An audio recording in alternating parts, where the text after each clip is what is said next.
Insights in terms of what's, of course, happening in Bangladesh at this moment. We're being joined by Mr. Imtiaz Ahmed, who's a professor of international relations. He's joining us live from Dhaka. Mr. Ahmed, thank you very much indeed for speaking to us here on WION. And let me begin by asking you, what is happening in Bangladesh at this moment? Why is it that people are out on the streets protesting against the Prime Minister and demanding for her resignation? Thank you very much. I don't think it is out of the norm. It has happened even in earlier national elections. The problem is that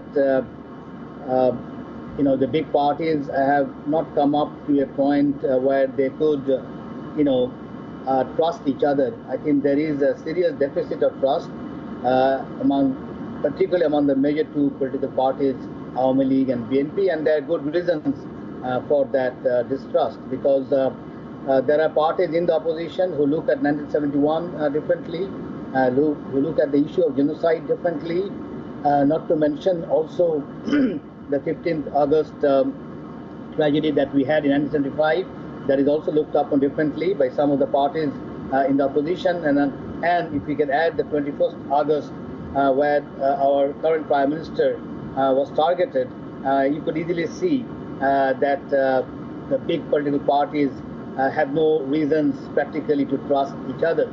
So there is a serious trust deficit, and the kind of democratic election that one would want requires, the minimum requirement is trust that we don't have.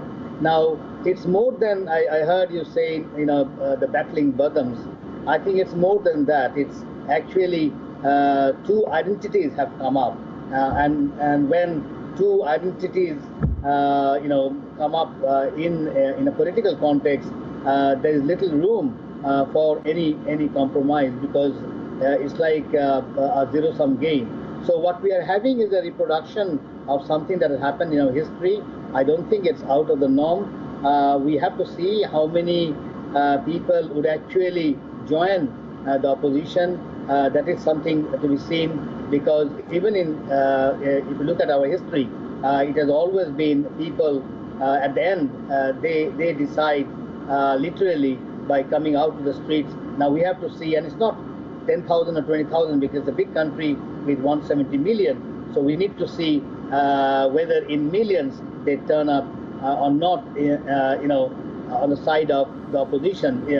But if it doesn't, then I'm afraid nothing serious will happen. Absolutely indeed. Now, my next question to you, Mr. Ahmed, is this. Now, the elections in Bangladesh are slated for January next year, and the protests are presently underway by the opposition party, which is the Bangladesh Nationalist Party.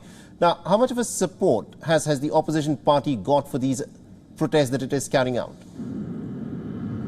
Well, that is yet to be seen from now to the time when the Election Commission will decide on the timetable. I think there is a space. In that space, definitely the opposition parties would want to see whether millions of people are with them.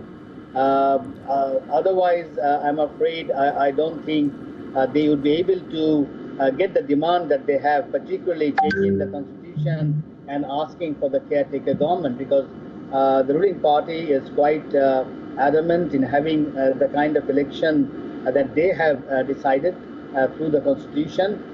So I don't think there will be any change on that. So from now to the timing of the election commission, that the election commission has in deciding the exact dates, there is a little space there. And so in the next 2-3 months, or at least next 3 months probably, would be critical. And one has to see whether the opposition party has succeeded in bringing people in millions. And I'm trying to point out that word very carefully, because without millions of people, I'm afraid we don't see any change even in the past, and I don't see any change. There will be no change even in the future. All right. Thank you very much indeed, Mr. Imtiaz Ahmed, for joining us and getting us all those insights there. Thank you. WION is now available in your country. Download the app now and get all the news on the move.